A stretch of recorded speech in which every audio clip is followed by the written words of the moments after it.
Listen to the greenhouse before I get mad. What's up, guys? Welcome back to another episode of Interview by Dre. Today, I got another special guest with me, my brother, Stephen Cosby. We've known each other for a little while now. The champ is finally here. We finally got the champ on board, man. Yeah. What's up, my brother? What's new? What's going on? Hey, not much, man. It's been a minute. Since we. What's been what last time we saw each other was what 2015, 16? Yeah, 2015, 16. Yeah. It's been a little minute, bro. 6 years, 7 years. No, man. It's been a minute. Now that you think about it, right? You say it back. Yeah. Long time. Yeah, man. Teenager. For real. For real. So if you guys don't know, Steven is a good friend of mine. We met back in college, our freshman year. It was about a group of 4 of us. It's like we were 2 peas in a pod, basically. He go to the gym, I go to the gym. Frank go to the gym, we go to the gym. Yep. Just doing our thing and trying to do what we do. But Steven has always been a good friend of mine because he's always kept it real. He was actually one of the first people who ever tried to introduce me to the sport of MMA. He used to tell me all the time, like, yo, bro, you got the frame for it. You just gotta go fight. You'll have the advantage. When I tell you guys, this dude used to grapple in the middle of the damn lobby. Big ass. Man. Oh man, good man. So I want to start from there. You do have a background in MMA and just boxing and combat in general. What got you started into everything? So I was 11 years old. My mom remarried when I was about 10, and then my stepdad, he used to wrestle in Puerto Rico, and then when he came to the States, he wrestled and he boxed in Puerto Rico, and he boxed a little bit here in the States as well. And growing up, I was having a little bit of issues. I was a skinnier, smaller kid, so I was an easy target to be picked on and stuff. And my mom and pop being separated, like I ain't have my dad in the household to like give me the like tips that a father will give a son, like, hey, look, you gotta, boom, boom, boom. So that was my stepdad, and he for my 11th birthday, I remember them asking me what I wanted, and I didn't really want nothing too specific. Like, I didn't really care what they gave me. And I remember my mom and stepdad got home from work on my 11th birthday, and they came home with a set of boxing gloves and mitts. And that's where it started for me. And me and him were like just practice and train at home and stuff. But of course, being in like school and as a kid, my main focus was always sports in school, like baseball and football and stuff like that. Right. So then around my so boxing was always there from when I was like 11. And then when I hit about 16, 17 or something like that, it was my senior year. I finished football, and I got like real depressed and stuff. I finished football and I didn't really know what to do. I didn't have like a path, like because I ain't planning on playing baseball my senior year. So then my boy Angel was like, yo, why don't you try wrestling? Like, it's like football basically. You get to just like wrestle around, grapple, and slam people. I was like, I'll try that. So I walked into an MMA gym at the age of like 17, and I'll never forget, it was a Friday, and he was like, yo, we spar Fridays. Like, and for those of y'all that don't know what sparring is, it's basically when you practice fighting, like you gear up and you literally it's a fist fight. So I was a little nervous, I was like, damn, yo, like, shit, I'm about to get punched like for fun, like this shit. So I remember walking in, man, and there was a whole bunch of people, man. I went to a real well-known gym. Shout out to Edge, Hoboken, New Jersey. They're no longer an MMA gym, unfortunately. They're now a wrestling gym. So if any of y'all is interested in that, definitely check out Edge, Hoboken. And I remember just walking in there and just seeing a whole bunch of these fucking animals. I thought they were. I'm like, yo, look at these dudes, man, just kicking the shit out of each other, punching each other. These dudes is crazy. And I remember the dude who actually, he became like my best friend, my brother. He my mentor. He's the one that actually like kicked me off in this, and he's still rocking with me to this day. Johnny Castillo, he came up to me and was like, yo, what's up, man? You got any experience? And I was like, I've boxed a little bit here and there, nothing too crazy. He's like, yo, just jump in the class. And I remember I sparred. My first sparring session ever was against my boy Gabe. Shout out to him too, who trains out of Oz Fit Academy, which is a great MMA gym. You can search him up on Instagram, and he actually fights as well. And me and him, we laced up the gloves and we got it rocking. And it was history from there, man. I fell in love with it. Like, I became obsessed. Like, it was an unhealthy obsession. Like, I would train every day, and even on the weekends, I would bother. Like, Johnny will tell you to this day, like, this dude would bother me on the weekends. Like, Sunday, hit me up 7 a.m, like, yo, could we train today? It was super unhealthy. Every day? Yo, I was like every day, bro. I was in the gym, but I got a couple wrestling tournaments in. I got a couple smokers in the gym and like exhibition. But the problem that arose with me was that I wasn't getting any MMA fights. Like, and that's what I wanted. I was like, yo, I want to fight. And I remember they even gave me like an 8-week camp, and then they was like, the fight fell through. So then at that point, it kind of got like, I was like, yo, like, what am I doing? So then that's when I spoke to my brother Johnny. He's like, yo, your stand-up is really natural. Like, you are so good at just boxing. Why don't you try a boxing gym? Boxing's super big in Jersey, so I'm sure you'll fit right in. And I was like, sure. So I remember I walked into a boxing gym like mid-January, and the first day I walked in, I was like, yo, I've been training for like 3 years already. I know how to fight. Like, I'm here because I want to fight. But the thing is, like, now that I've been in this game for so long, I can tell you there's so many people that will walk into a gym and be like, especially like these young men, young teens that be like, yo, yeah, man, I've done this and this and that before and this and that. And then you come and you see them lace up and you like, it's smoke. What, bro? Yeah, like, get at it. So of course to them, when I presented myself to them like that, they was like, all right, man, like, we'll see how you do first day and stuff. So they put me through one training session, and on the first day, the coach was like, he was a Cuban Olympian back in the 70s. His name was Aurelio Toyo. And he was like, yo, you ready? Like, boom, boom, boom. And I trained with them for like maybe 2.5, 3 weeks. And then one day I went to practice. He's like, yo, you want to fight this weekend? And I was like, shit, let's get it. And I fought, and I had my first fight back in 2015. And from there, yo, it's been history. Okay. So I want to go back a little bit. When you first got into boxing, what your stepdad and your mom brought you your, like you said, the gloves and gear. Did that keep you out of trouble, or were you still kind of like balancing in between sports, still being mischievous? Like, how'd that help you out? So I was always really focused on like football and baseball and stuff, but with my stepdad, my dad is a huge boxing fanatic. So when he saw that I got into boxing, he was super ecstatic about that too, because my dad fought as well. He has some experience in that as well. So of course, as a parent though, he was worried about it. Like, actually, my mom and dad didn't want me to box. Like, they were actually super against it. Up to the day I had my first fight. Like, even the day of my first fight, they was like, yo, don't do this. Like, we don't want to see you fight, boom, boom, boom, boom. But it kind of gave me that little bit of confidence, I'll say, like, where I wasn't scared no more to like, I guess, stand up for myself. Because I felt like I knew enough, like, it gave me that confidence to be like, if I got picked on, like, yo, leave me alone, bro, like, and I wasn't. My shit's work. A lot of people don't know, like, if there's any kids watching this, man, and you guys got bullies, listen, man, if a bully ever bothers you, all you need to do is just, stand up for yourself that one time. And when they see that and they see that you actually really, ready to defend yourself, like, a lot of people don't want to fight, man. Like, a lot of people just come and pick on you because you let it happen. And that's the real truth. Like, you let it happen and you don't stand up for yourself, you're an easy target. So they're like, oh, okay, I could bother this kid all day. He a bitch. He's not gonna do nothing. Boom, boom. But as soon as that one moment they see you like stand up for yourself and you're like, hey, what's up? But like, let's scrap then. They're like, oh shit. Yeah, they don't want none of that smoke, man. It kind of gave me that confidence to be like, yo, leave me the fuck alone, yo. Like, I'll fight you for real.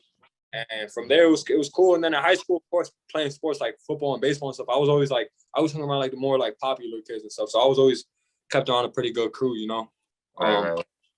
So it did keep me out of trouble. Okay. So that's a word of wisdom. Some gems we always get on the episodes for the youth. Guys, like you said, stand up for yourself. Don't be scared to defend yourself, or if you see some trouble coming your way, be prepared. Prepare yourself. If you see somebody else getting picked on, don't be afraid to stand up for them. Very true indeed. Very bully true. not gonna expect that, and then they're gonna be like, okay, I'm picking on him because he's the easy target. Now I got this dude trying to come jump on me. I don't want that. Not only that, you just saved that kid potentially from being harassed in the future. You probably made a life. Never know, True indeed. So let's fast forward to that first fight night. After coach let you know, hey, you want to fight this weekend, and you happily said yes. What went through your mind throughout that weekend? What was the first thing that popped in your head? It was a sense of relief, man. Like, I was like, yo, fuck, finally, man. Like, what I've been training for and what I've been trying to get after is finally gonna come, you know. So I got stood in the gym, was working my ass off, man. And because, you know, boxing ain't a sport, man, where you could be like 1 foot in, 1 foot out. It's not like football and baseball where you could just show up to, or basketball where you could not go to practice and then get on the court a week later and shoot the hoop and make it. You know, it's not like that, bro. Like, boxing, this is a sport, you got to be in it. Like, you got to be in it. Because if you're not, man, you're going to get hurt. You're going to get hurt bad. So I just locked in. I started training, and then I fought some kid from Philly. He was from out of state and stuff. And I rode through him. Like, it came so naturally, man. Like, and I'm so blessed for that, you know, that real strong support system. So my first fight was a success. And then after that, I had left to basic training. So I took like that 4-month break from when I was at basic training. And then I remember the first week back from basic training, I still had a bald ass head. My coach hit me up, like, yo, it was like a Saturday at 12 o'clock. He called me, he's like, yo, there's a fight at like 4 o'clock. You want to fight? And I was like, shit, sure. I think I was weighing like 148 pounds. He's like, yo, can you get to 145 by 4 o'clock? And I was like, I'll try, shit. You know, so I ripped a hole in the garbage bag for my head and my arms, threw a hoodie on, and I was just running around the block in circles, spitting in a cup and shit. Like, I made it, and I fought in a pretty good card, and then it kept going from there, man. Yo, that's the fact that you doing stuff like this, bro. I've always known you to be a guy who loves to fight, loves to wrestle. So it's not surprising to hear you fresh off a flight. Somebody called, yo, I got a match for you. I was like, let's do it. I'm not surprised to hear you say yes. I'm not surprised to hear you say yes. Oh yeah. But let's speak on the military a little bit. So you joined the military, and how did that kind of affect your mindset? Trying to, like, basically separating yourself from boxing and trying to focus on camp. Man, so when I swear to God, I remember when I was in basic training and stuff, man. I had a drill sergeant. He was like the meanest drill sergeant too. Like, everybody scared him, nobody would talk. And you know, I'm a serious dude though, you know. So I was just there. I remember we was like waiting for food. I was just there with my serious. He's like, hey, you know, Private Cos, man, you know, you got a resting bitch face. You look mad all the time. Boom, boom, boom. He's like, what are some of your goals in the Army? And first thing that I said is, I was like, yo, I want to box for the Army team. And he was like, oh, you box? And then I was like, yeah, Joe, son, I box. Boom, boom, boom. So then, like, my first sergeant caught wind of that. And my first sergeant, he was like, oh, he was a Puerto Rican dude, like, straight off the island. He was like, hey, Private Come, you want to box? Bum, bum, bum. And I was like, yeah, Roger, first sergeant. Like, I want to box. That's my passion. And I was in the guard at first when I joined. If y'all remember, like, I was in the guard for that for like a couple months. And I think I was in my guard unit for maybe like 6 to 8 months. And then I was like, yo, I'm going to go active duty. And then I switched. So I left Jersey and they stationed me in Georgia. And I got to Georgia in October of 16. And in May of 17, they was having the all Army boxing trial. Like, it's the camp to be on the Army team. So I went out there and I made it to the championship. And unfortunately, I lost. My first year out, I lost. I got the silver medal. I lost in the championship against a tough-ass dude, Trey Alexander, who was like the defending All-Army champ, like 3-time All-Army medalist, national champ. I think he had like 40-some fights, and at the time, I think I had 4. And it was such a good fight, though, man, that even him, he was like, yo, you such a tough competitor for somebody who only got like as little bouts as you do. Like, that's crazy. You know, like, the coaches, I cried after the fight, man. I remember crying. Like, I threw a towel over my head. I started crying because I was so disappointed. And the coaches are all like, yo, what you just showed us were only like 4 fights. You need to be proud of yourself, man, because that's a national champ, defending Army champ. Like, you don't got nothing to be ashamed of. So then, like, that kind of set. I remember getting my silver medal, and I went home, and I hung it up in my car. And I looked at it every day, and I was like, yo, next time I go out, I'm going to get the gold. I went out in 2018, and it got tougher because when I lost, I felt like my unit, they didn't really support me boxing as much. Because it was like, you know, we gave you your opportunity and you kind of shit the bet on it. So why should we support you now? So it was tough, man. I went out there weighing so much. I was like 20 pounds over my fight weight. It was such a tough camp when I went back in 2018. But like I said, I went out there in 2018 and I won the All-Army Championship. I became the first All Army gold medalist in my entire brigade at the time. So that was something that was Ninth Brigade, correct? Huh? It was the Ninth Brigade, correct? The 9th Brigade Engineer Battalion. Yeah, that's what it was. So I became the first. History, baby, history.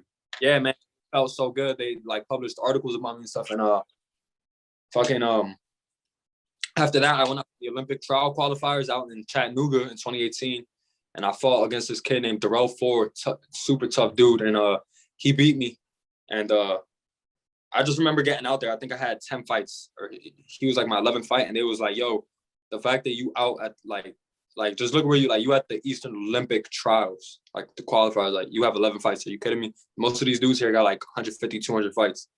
Like just for you to be here is a blessing, you know, like soak it in. So I just took all that experience and man, like I was a little fish in a big pond, as they say, right? Like, yeah. Man, I was just super grateful. And then I didn't fight again after that for a while, actually, man.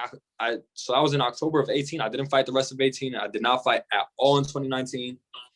I just focused on like getting better, man. Because once you get on that level, that national level, you get that national recognition. When you start doing these local tournaments, there ain't no more fighting these like dudes with 10, 15 fights. Like now you fighting against dudes that are known and shit. So I was like, I got to take a step back. And I got to really like sharpen up the tool shed, you know? So that's all I did in 2019, man. I just fucking grinded. Then I left Georgia, came to North Carolina. I fought in November of 2020, won. I won my bout, I should say. Then in 2021, I fought in March. And I won that one as well. And then COVID hit. So I didn't have the opportunity to fight at all. And then the gym closed. I got fat as fuck. I had another kid. I was walking around like 175. It's like the biggest I ever was. I felt horrible, man. Like I was lost. Real shit, yo. I got real depressed actually, like, cause you know I was still working with the Army, but I didn't have my outlet, like, which is boxing. Everybody has their outlet, like what helps them feel better, you know. Whether that be music, working out, whatever it may be to people. But mine is boxing, you know, and I didn't have that. I got super fucking depressed. I gained a lot of weight, man. It was just a real tough time. I started drinking a lot because of my depression. But then, you know, the gyms opened back up and I jumped right back into it and I cut all that shit out. And I had spoke to my coach shout out to my coach out here in North Carolina. His name is Khalil Shaquille, out of Ambition Boxing Academy. He's probably the most knowledgeable coach I've ever had, man. This dude is wicked smart, was a champion himself back in his day when he boxed. He's in the Fort Bragg Hall of Fame boxing. Like, this dude is the real deal, man. Yeah, man, this dude is like legit. So, you know, for him to just confide in me as his fighter and like to just get him back into the program with me is like, I can't even explain that. It's such a humbling thing for him to have that much confidence in me, man. So I'm super grateful for that. Shout out to him. That's a big accomplishment to have. Yeah, it is. To have him on board. I know that means everything. It do. So as a mentor, that's somebody you could get some game from, and you know, and keep trying to excel in what you do. Absolutely. Now, though you have your family, man, your dad. Yep. Not too many of my friends I can say their dads. Yeah. So how has that changed you just having a child? I know, right? Weird to me, man. I mean, we make it work. You know, me and my kid's mom. Unfortunately, we not together and stuff.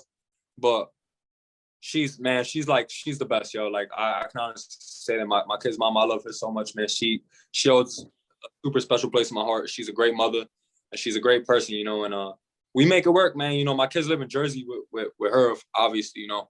But we make it work, man. We super cordial with one another, you know. And everything is what's for the kids, you know. Everything we do is what's in the kids' best interest. So shout out to her. Shout out to her, definitely holding it down.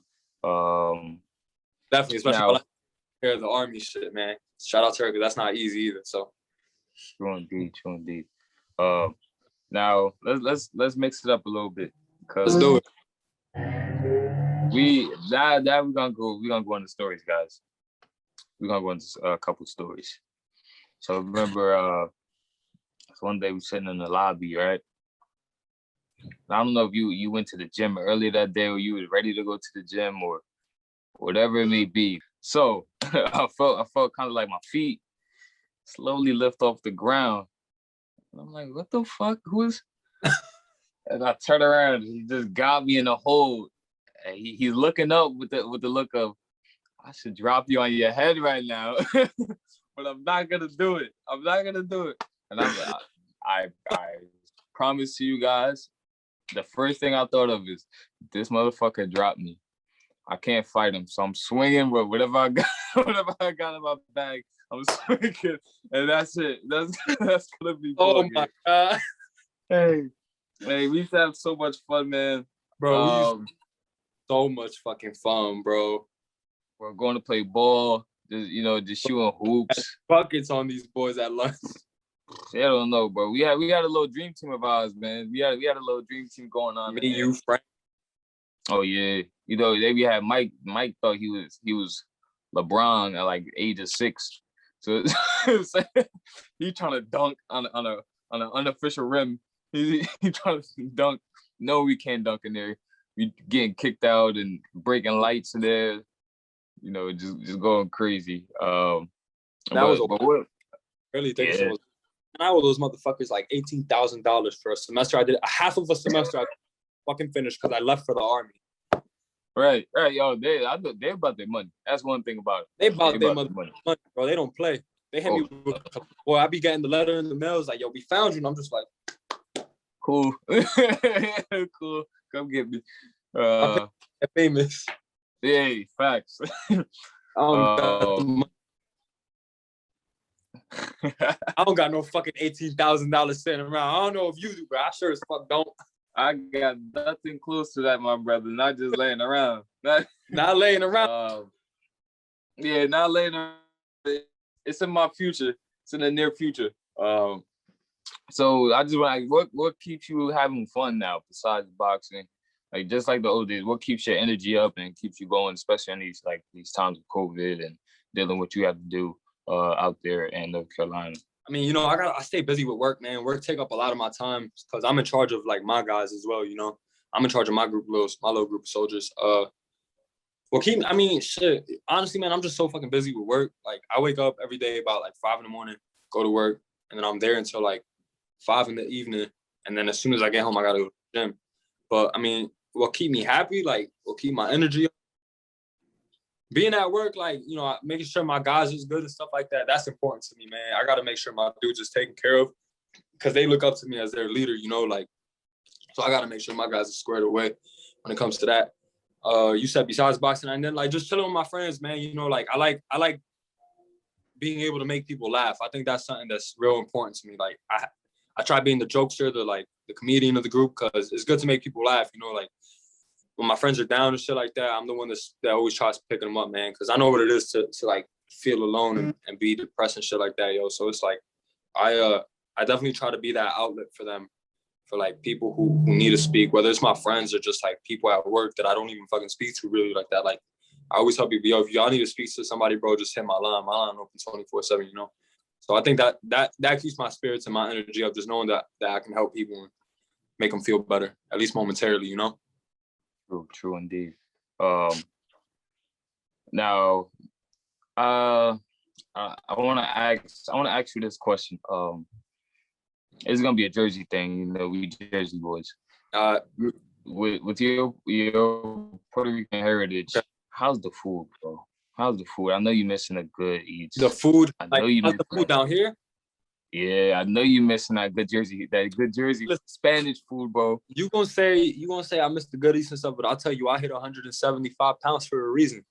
This Southern cooking is good, boy. I'll tell you that. Hey, look, when I was in Georgia, it was different. Like Georgia was nothing but like white folk and black folk. That's it. So it was just like straight country or fast food.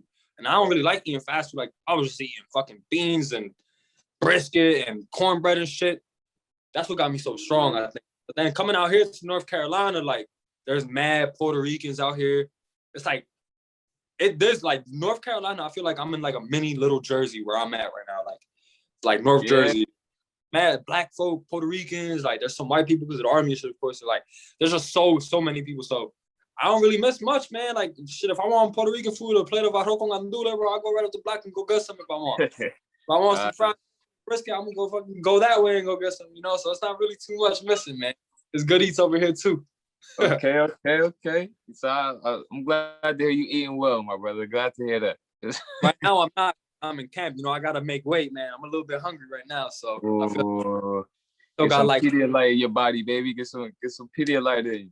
I'm good. I got like 5 pounds to go. Weigh-ins is on Friday. I'm gonna be good. Woo! Y'all hear that? The champ is here.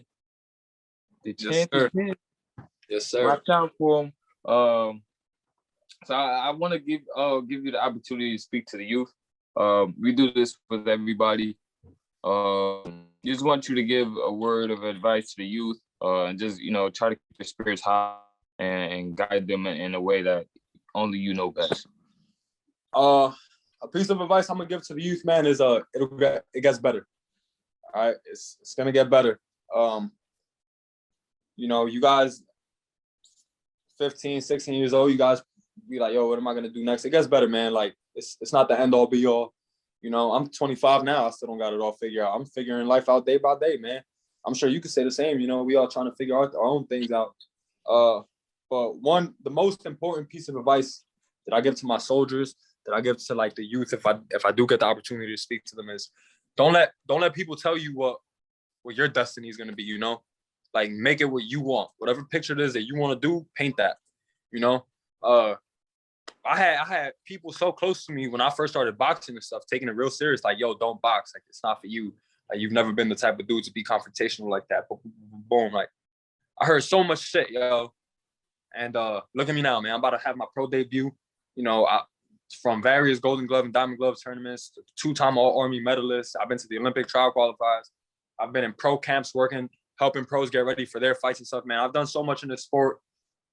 And it's like, if I would have listened to those people that told me not to do it, where would I be, you know? So my piece of advice is just do what makes you happy. Whatever it is that makes you happy, do that. Because at the end of the day, it's your life. Nobody can paint it but you. Indeed. True indeed. Guys, it's been another episode of Interview by Dre. I got my brother over here. Yes, future sir. champ, future world champ. It's on the way, baby. Steven Cosme is in the building. I want to say from the bottom of my heart, my brother, thank you for your service. I appreciate your dedication and all your heroism, bro. One of the most bravest guys I've known, I've met in my life. One of the most genuine and funny dudes. So I always want to give you your flowers and give everybody their flowers while they're here. Salute. So definitely salute to you, my brother. With that being said, we out of here. We out. I bet.